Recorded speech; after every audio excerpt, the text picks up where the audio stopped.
Olá, Deus os abençoe em nome do Senhor Jesus. Vamos dar sequência ao estudo do Apocalipse, hoje com a carta à igreja de Pérgamo, o convite de Deus ao arrependimento.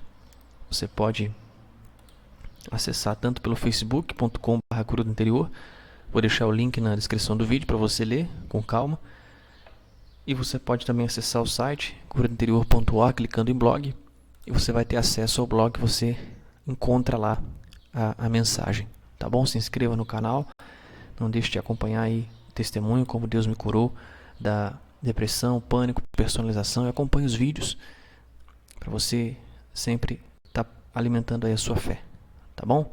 Então vamos a essa meditação, e antes vamos pedir a direção do Espírito Santo. Meu Deus, em nome do Senhor Jesus, que o Senhor nos dê a tua condição para entendermos o teu querer, meu Pai. Em nome do Senhor Jesus. Amém. Então vamos lá. Lembrando que as 7 igrejas são 7 tipos de pessoas que Deus está nos mostrando que estão dentro das igrejas, e nós nos encaixamos em uma delas. Então, que possamos ter aí uma reflexão para entender qual delas nós estamos atualmente, para estarmos aí preparados para a volta do Senhor Jesus e para nós estarmos com Ele para sempre. E ao anjo da igreja que está em Pérgamo, escreve: Isto diz aquele que tem a espada aguda de 2 fios. Conheço as tuas obras, e onde habitas, que é onde está o trono de Satanás. E retens o meu nome, e não negaste a minha fé. Ainda nos dias de Antipas, minha fiel testemunha, o qual foi morto entre vós, onde Satanás habita. Entre vós, onde Satanás habita.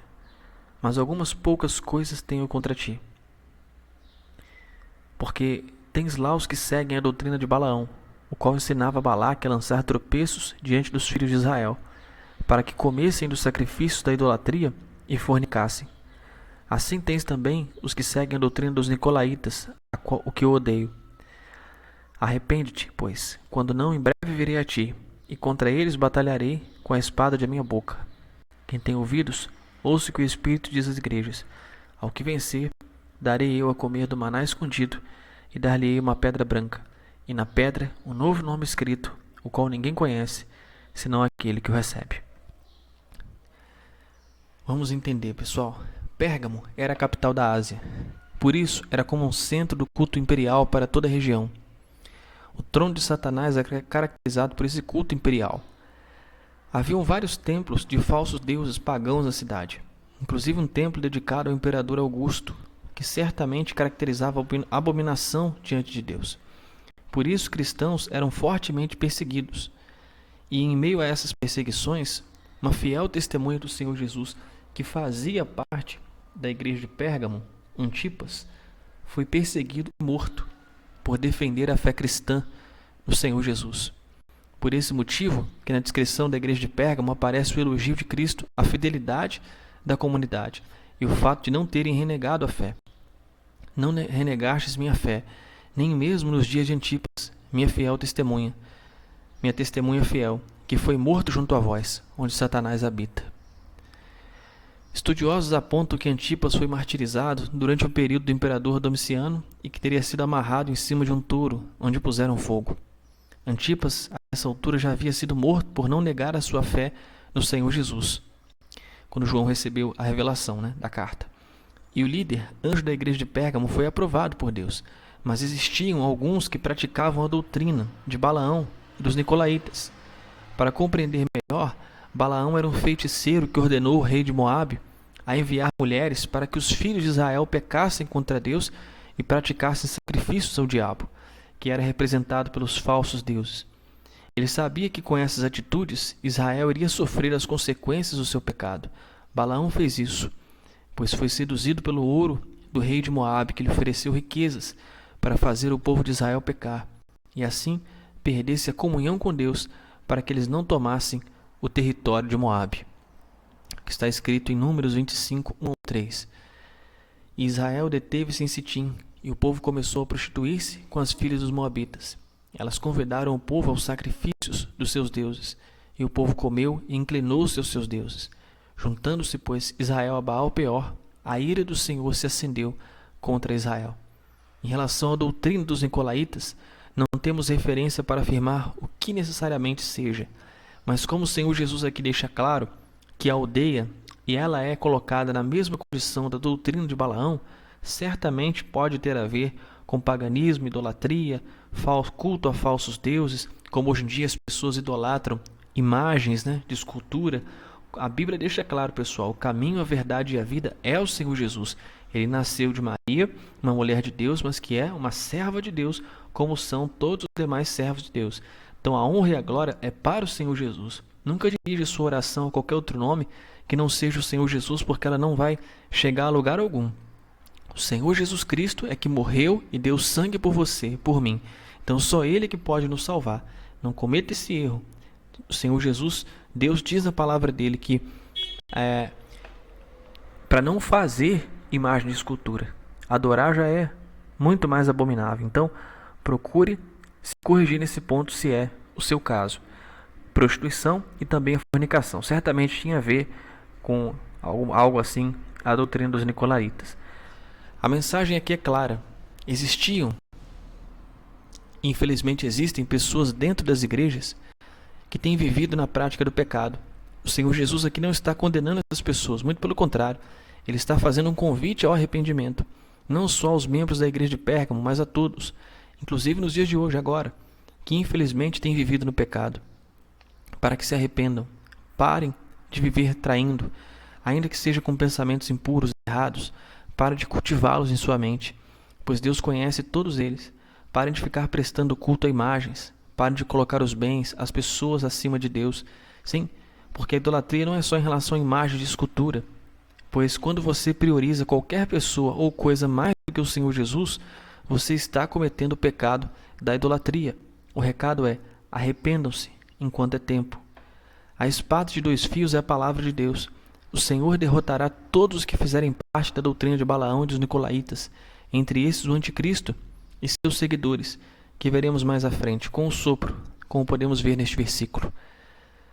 Em 2 Tessalonicenses 2,8 diz assim: então o tal ímpio se manifestará, o anticristo, mas o Senhor Jesus o destruirá com o sopro de sua boca e o aniquilará com o resplendor da sua vinda.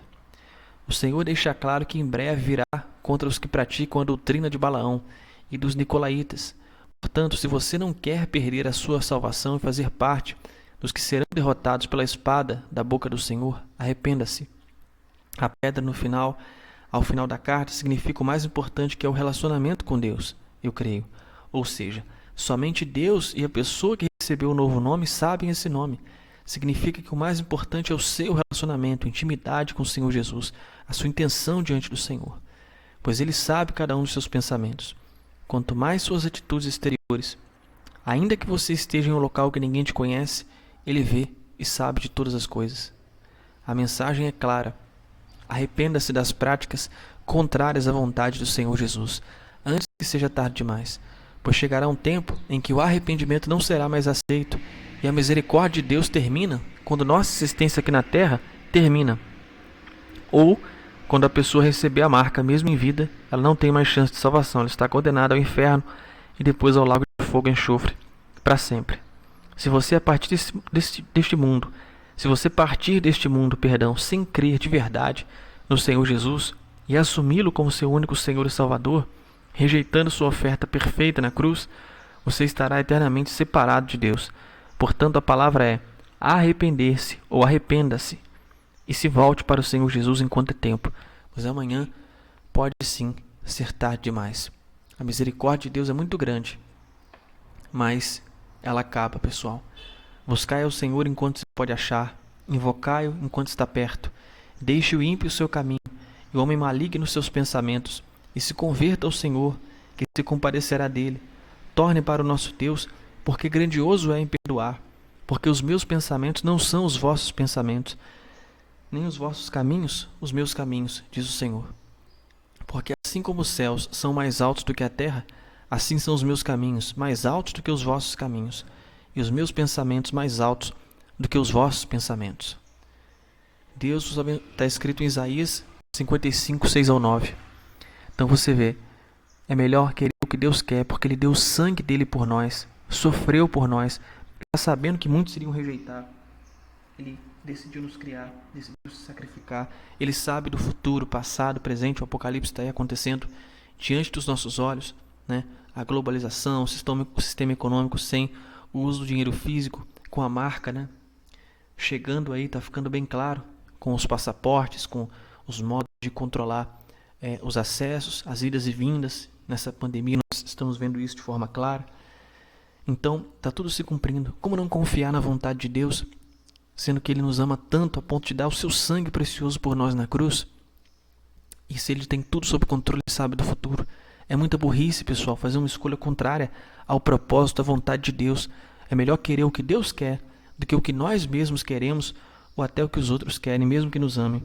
Porque Deus sabe o que é melhor. Confie nele. Que Deus o abençoe e que seu entendimento seja aberto à única verdade absoluta, que é a salvação por meio do sangue precioso do Senhor Jesus Cristo. Ele, o Senhor Jesus Cristo, é a verdade e não a salvação por seus méritos. Entregue-se ao Senhor Jesus enquanto é tempo. E se você deseja receber o Senhor Jesus agora, voltar para Ele, entregar a sua vida, feche os seus olhos e peça perdão pelos seus pecados. Confesse quem você é. Jogue as cartas na mesa, porque Deus já sabe. Ele não está te condenando, Ele está te dando a chance de arrependimento. Não importa se o que você fez vai gerar consequências. Que planta se colhe, mas Deus vai te ajudar. Ele vai te fortalecer. Então confesse os seus pecados, peça perdão, creia, diga que você confia que Ele morreu e ressuscitou pelos seus pecados. Você está perdoado, amigo, amiga. Não importa a gravidade, se foi uma mentirinha ou se foi algo grande, Deus te perdoa. O Senhor Jesus te oferece o perdão. Você aceita? Então receba o toque e o abraço dele. E peça para Ele perdão, peça para Ele força e que Ele entre no seu coração. E que a partir de hoje, Ele é o primeiro na sua vida. Diga a todo mal que saia da sua vida. Porque em nome do Senhor Jesus,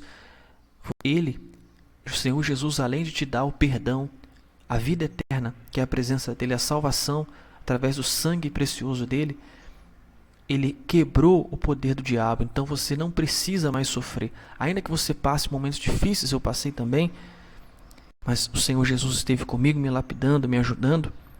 O Senhor Jesus está com você. Você está na terra, mas está no reino que Ele criou. Ele domina, Ele controla tudo.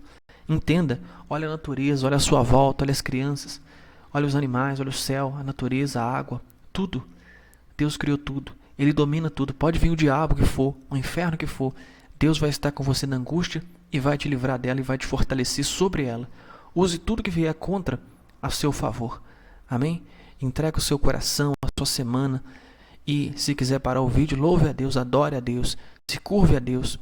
Se você quiser, procure os endereços que eu vou deixar, se batize, assuma sua fé, busque a Deus, busque ter intimidade, relacionamento com o Senhor Jesus. Converse com Ele todos os dias, medite na palavra dEle. Você vai ser a pessoa mais feliz desse mundo. Pode ter igual, mas não vai ter. Tá bom? Que Deus abençoe a sua vida. Em nome do Senhor Jesus, na próxima semana vamos dar continuidade, se assim Deus nos permitir.